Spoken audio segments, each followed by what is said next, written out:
Hey everyone, welcome back to my channel. My name's Jackie and this is Jackie is Making, a place where I talk all about the knit garments, accessories, and sometimes sewing projects that I have going on. I'm excited for today's episode because I'm wearing my latest finished object. This is one that only took me 2 months, but felt like a slog because it was fingering weight. And so I'm so excited to have it done and be able to talk with you about it today. I also have a couple of swatches for an Olga sweater. I'm trying to decide which stripes look the best and would fit me the best. So I'm interested in your opinion. I have a couple of sewing updates going on. I have some new yarn, and then I also made a really fun bag charm for my tote bag for flock. So yeah, should be like a fun but eclectic episode. To dive right into what I am currently wearing, this is the Nova Tee, and I made this out of Malabrigo sock in the colorway Fresco e Secco. This is a fingering weight yarn made out of 100% merino, and I knit this on a US 2 needle size. And this is a V-neck t-shirt with kind of a drop shoulder here, and it's pretty simply knit. You basically knit like a back shoulder panel, pick up both sides where you're doing some increases for the V-neck. Then very quickly you join in the round, you're knitting the whole body. Then within the pattern, you have the option to do a split hem, which I think gives it a little bit more of a flowy look. However, a lot of times I like to tuck in my t-shirts, and so I opted out of the split hem and just did a regular ribbed hem. And then you're gonna pick up both sleeves, really easy. You knit about like 4 inches, and then right away you're done. So for me, it did feel like this took forever to knit just because it is on that 2 needle, the fingering weight yarn. However, I feel like because there was like certain things that kept me going that made me want to have this as a finished object. One of it was like this recommended yarn of the Malabrigo sock. I absolutely love this yarn. I definitely think it's something that I will be knitting with again, just because it's so soft with the kettle dye of the Malabrigo yarns. They just have like such rich, beautiful colors. This one just felt like very rich jewel tone type of color, and then it kind of it wasn't variegated, but it has like the ebb and flow of different colors within it, and so it was just like beautiful to see it worked up. And yeah, it kept me going because of the color and how soft it was, and then the beauty of the gauge. So because it's in that like tighter gauge, the stitches just looked so crisp and neat. And that's actually one of the reasons why I decided to knit this, because I saw this as a garment in a knit store when I was in Michigan. And just like feeling the garment and looking at it and how beautiful it was, it made me want to cast it on. It actually made me think, like if we could always see garments before we knit them, I wonder if we would choose the same ones or if we would choose different ones. And the same thing with yarn. So anytime you can go to your local yarn store and like feel actual garments, I feel like it is immensely helpful. But yeah, so this t-shirt, this has the right amount of ease for the size that I knit. However, if you are looking at the photos for the pattern, I believe I think, I'll have to double check. I think she went up a size and she's maybe knitting a size higher than what would typically be recommended for her bust size, because hers looks pretty oversized versus like me, and the ones in the project photos look like it's a little bit more of a classic fit, which is totally okay with me. But you can see here, I'm trying to guess how many inches of ease I would have. I would maybe have like 5 inches of ease, and then once we get to maybe 4 inches of ease on the sleeves as well. So it's not as like baggy, drapey as the photos in the pattern, but it still is a very kind of like loose and hanging off sort of garment. And especially with this yarn too, it does block really, really beautifully and just like feels flowy and cool to the touch on your skin. There were a couple of things to note when I was knitting this pattern. I don't knit with a ton of hand-dyed yarn, or when I have, I don't know, I feel like I'm usually holding it with a mohair or maybe making socks or that sort of thing, maybe like more like accessories. So I actually can't remember the last time I did an Italian bind off with this sort of yarn. And it was so finicky because what I like to do with an Italian bind off, which isn't the safest, so maybe don't listen to me, but because you know when you're doing an Italian bind off and your yarn will start to get all scraggly, it'll get like windy and it'll start breaking, just because each time you're pulling your yarn through those loops, you're essentially like making the fiber weaker and weaker as you go. And so like as you go, it gets harder to weave. And so what I'll do is I won't do my exact amount of yarn. I'll maybe do a little bit shorter. And then once I get to the end of that yarn, I'll just slice.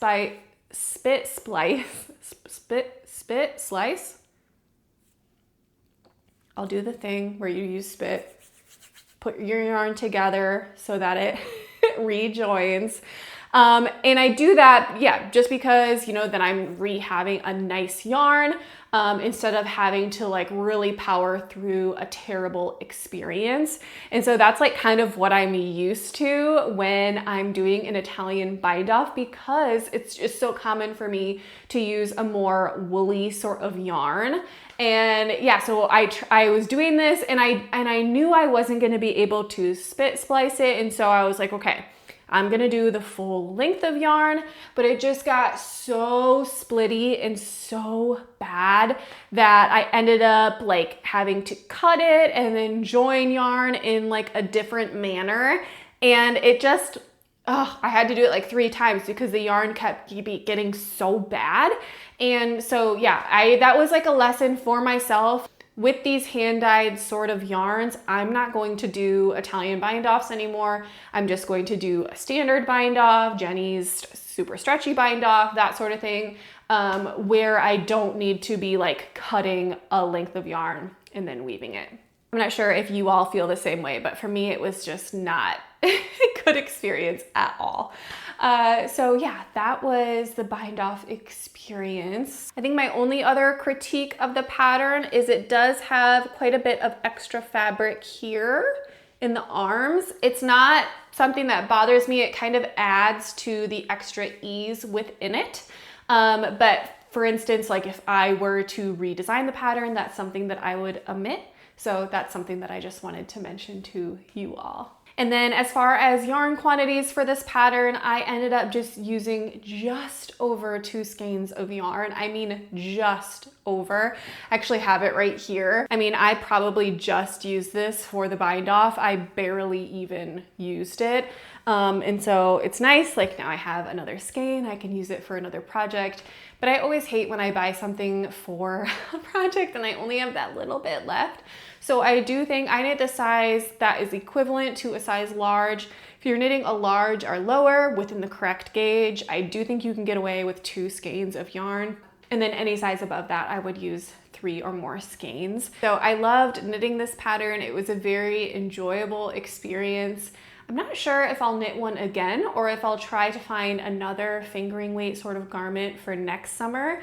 But one thing I've learned about myself is I'm not super into the summer fibers. However, maybe each summer I will just challenge myself to do like a fingering weight sort of garment in these like gorgeous sort of hand-dyed yarns, because it's fun and it's easy to take around and knit in the summer, but it's easier on my hands than some of those plant-based fibers are. All right, so that is everything to do with the Nova tee. If you've been inspired to knit this t-shirt, let me know down below. I know it was like a smaller pattern that I found, so I would love to see if anybody else was inspired to make this one. Okay, now let's see, really quick, I'm gonna show you some of these crochet squares I kind of got into.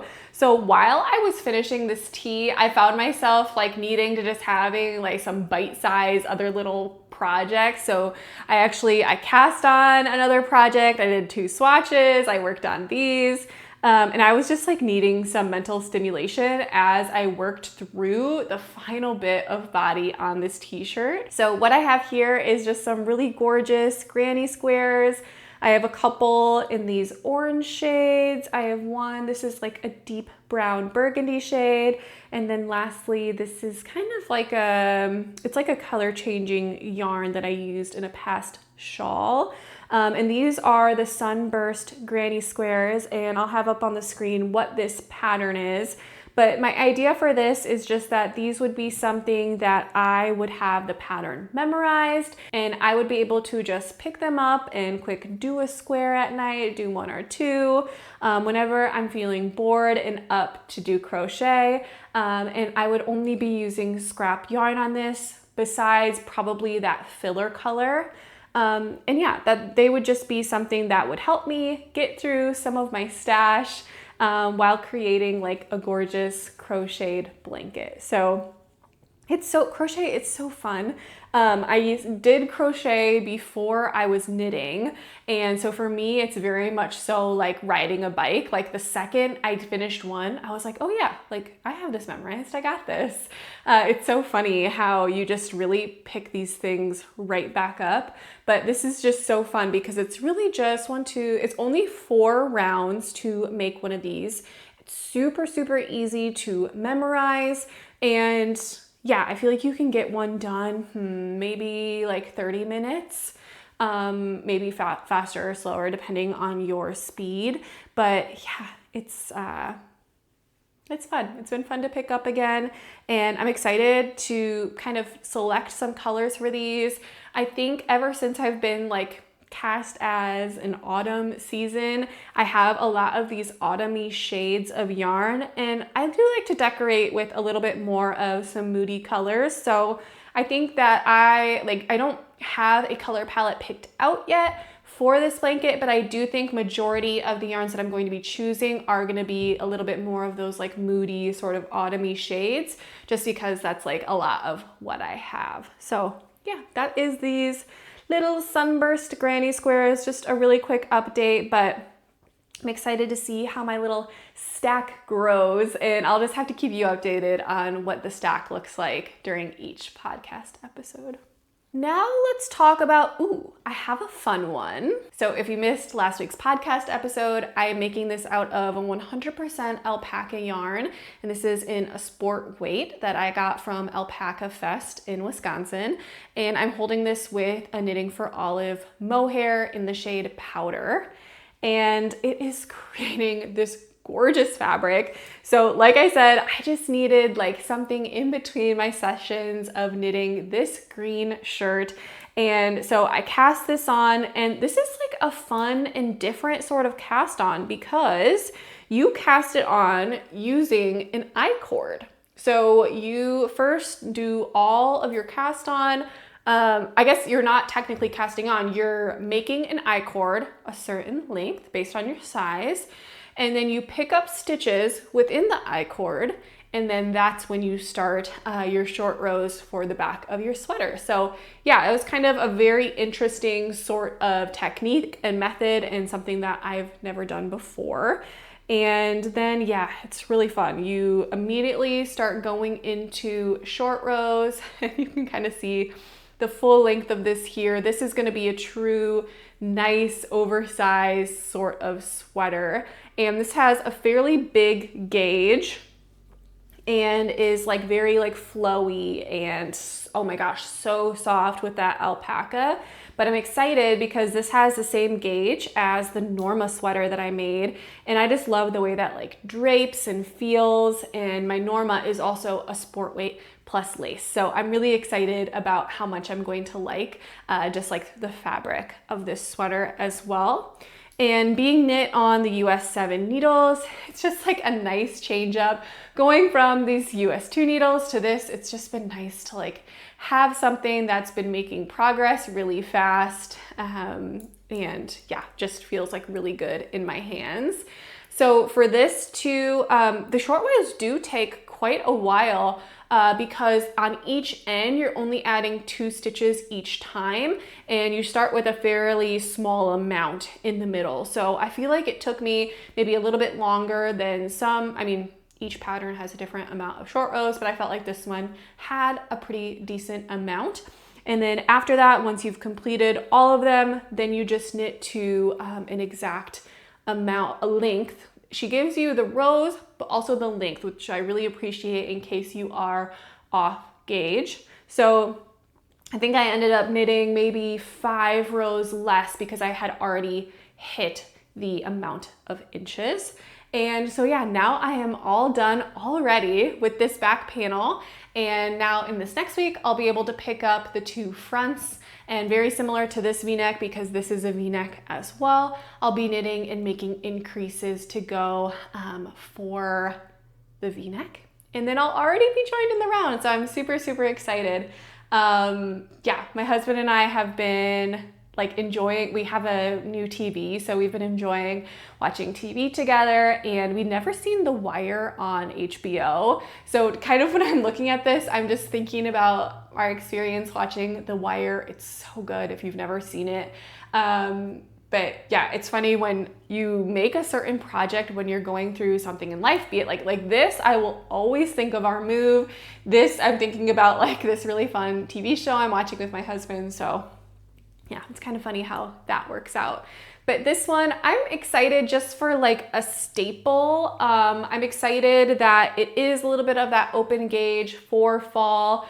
It is, I mean, it's gonna be very warm. You guys know my office is freezing, so I will be able to wear this sooner rather than later. But yeah, I'm excited to have like a very basic and I shouldn't say basic, I should say a neutral, gorgeous color to have in my wardrobe, because I've been looking at all my sweaters and I like to have a good mix of kind of neutrals and items to wear, and also like really fun and exciting colors. It makes for a really nice wardrobe. So yeah, that is the Harlow V-neck sweater by Caidree. And now I just have a really fun little quilting update. I will say too, now while I talk about this, if you are interested in the giveaway from Fat Quarter Shop, please leave me a comment down below about, what is your favorite thing you've ever sewed?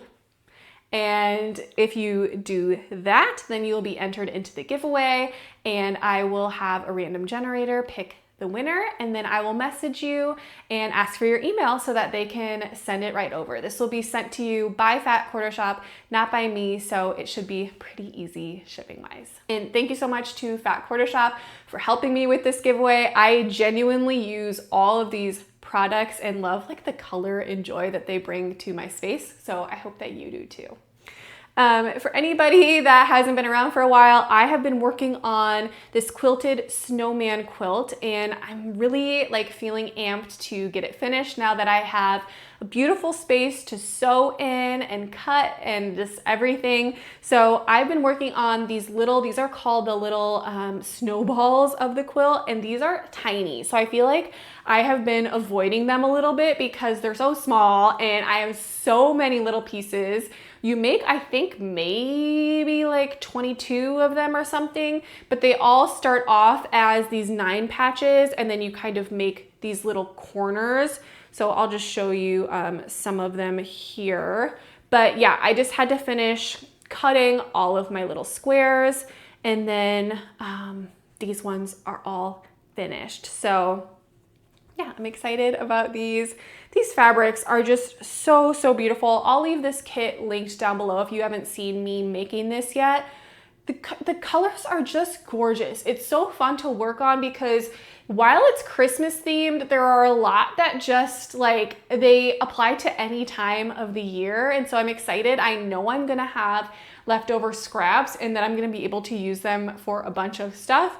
But also it's a little bit of like the Christmas in July and like just the fun and the joy of like, oh my gosh, if I can finish this and have this as something to like cuddle up with in December, it just makes me really excited. So I'm excited to like be in my new space and creating and finishing this. And I also like, this is one of those things on a project where you know, like once you get through the hump of the thing that's taking you a while, that you are gonna be golden. And that's really how I feel with this, is like these tiny little patches are taking me forever, but I know once I'm done with them, it's just gonna be like a much smoother ride. So I'm so excited to finish these. Okay, let's talk about, I bought some new yarn. So this came in from Wool & Co. Wool & Co. is like an hour and a half from me. I love shopping on their website. They don't have the best filters, but they have gorgeous photos that make it so easy to shop from them, and their shipping is also fairly quick, and they just also carry so many different yarns. And I got something that's maybe not the most exciting of all time, because you guys have probably heard about this. However, I have seen so many of these Olga sweaters, and within the stripes, a lot of people use this color. And I love it because it's a tweed. So this is the Peer Gynt tweed. This is a petite knit colorway. And I believe this is like an almond shade. Yeah, it's called almond tweed.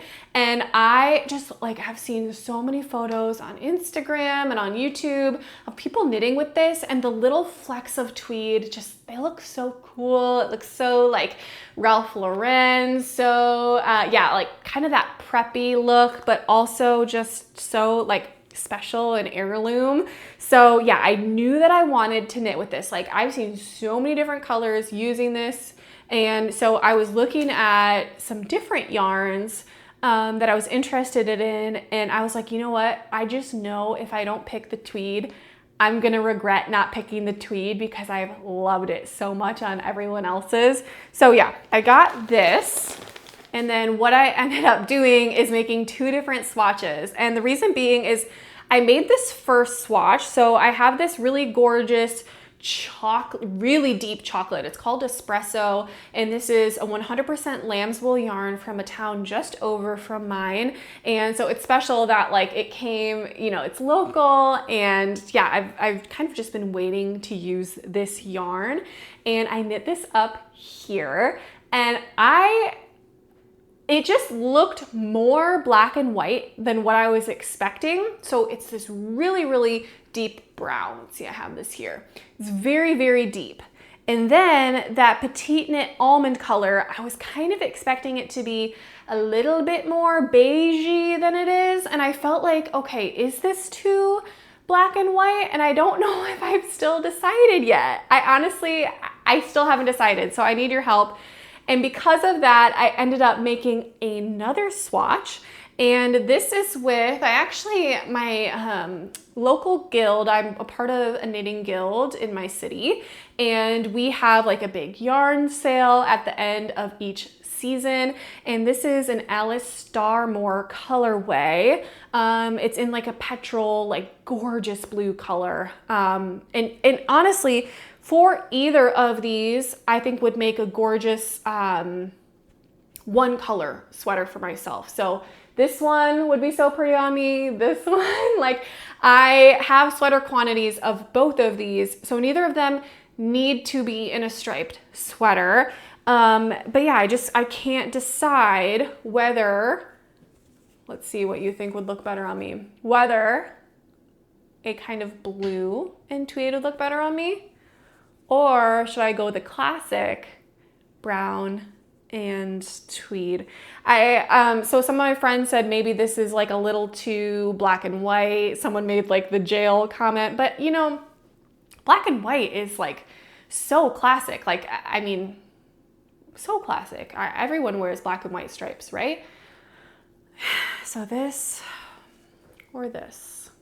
It's a really, really difficult decision. Looking in the viewfinder now, like trying to decide. So yeah, let me know what you guys think, what you think would look better on me. And then on top of that, I also cannot decide for the life of me whether it should be the Olga jacket or the Olga pullover.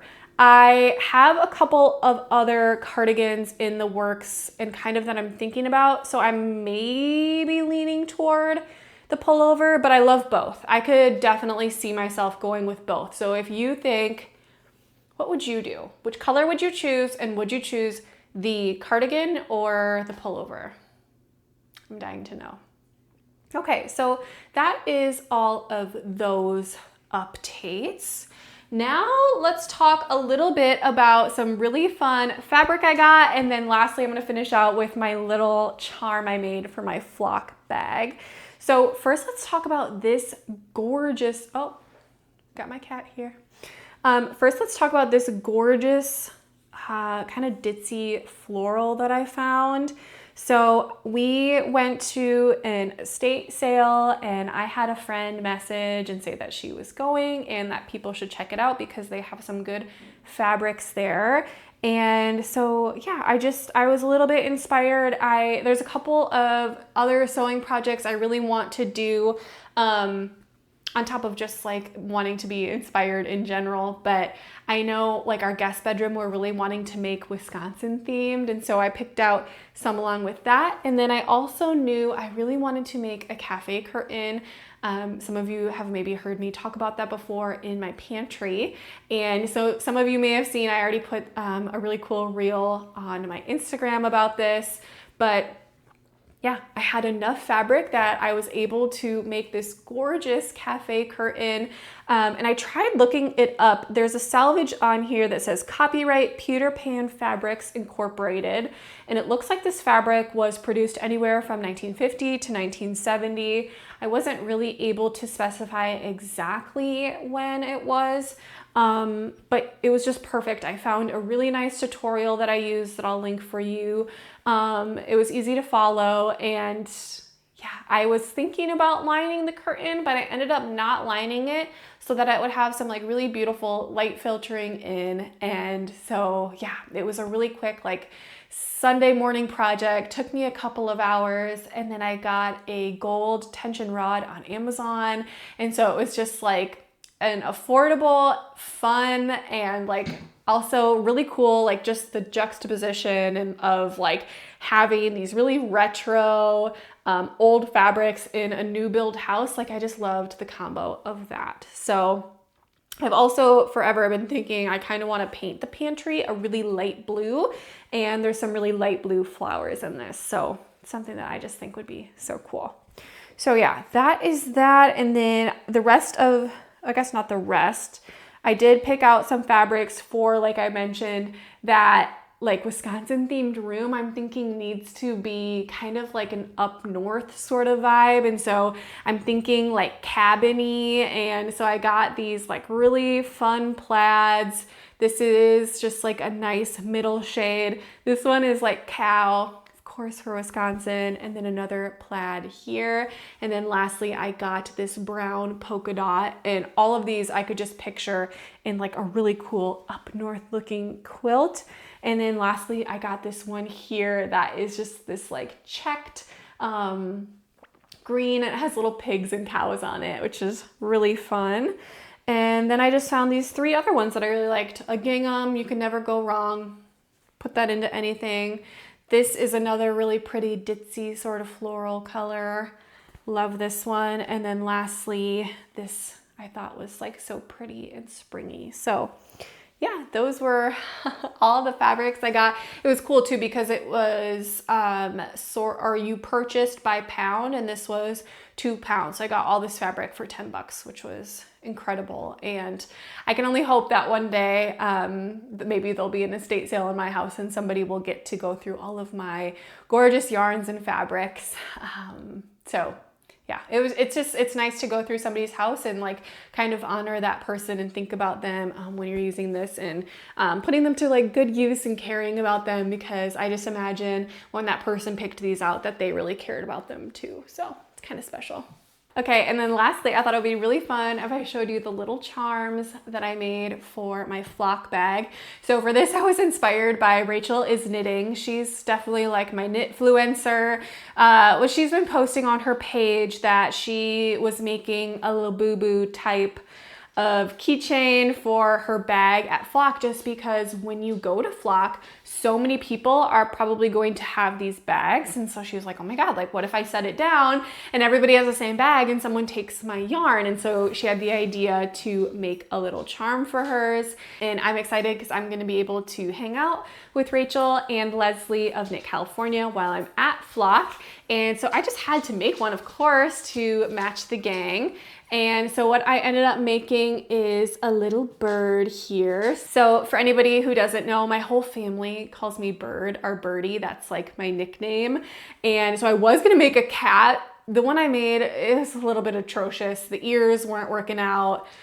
It was just so not fun. And so I switched to this bird, and I feel like this looks just like so folky and yeah, really cute. And then I also ended up putting on, I have like a whole pack of these English paper pieced quilt flowers. Before I got into knitting, I was doing a lot of English paper piecing because when you travel, if you're a sewist, it's nice to be able to like hand sew on a plane. And so I do have a bunch of these. Maybe eventually I will get back into making them. But I was like, oh, that's perfect for me. Like a little bird is me, and then the quilt flower is also me. And so now this is what my bag looks like. I was also thinking like maybe, so this still has my paper pieces behind it because it kind of gives it some integrity. If I have time this week, I might try to finish it with like batting and fabric. I was also thinking how cute would it be if I embroidered like a little J in it. But I'm not sure how much, I don't know, how much I'm gonna want to do that. Or how much of my other projects I'm gonna want to be working on. We'll see. But yeah, I'm so excited to go to Flock next weekend, go to Seattle. I'm thinking about all my projects. I started a little note in my phone, and so I'm thinking that I'm for sure gonna get yarn for a shawl and then maybe a sweater or some sort of accessories. And I've also been thinking about what sort of projects I'm going to bring with me. I think that my big project is gonna be my Harlow, and then I also think I might cast on a pair of socks. I have another one I'm just not that excited about. I don't know, I might cast on a sock or an accessory to have something little in my purse when I'm going. These are the things that knitters think about when they travel. You need your big project, but then you also need your purse project, you know, because you can't just be anywhere without your project.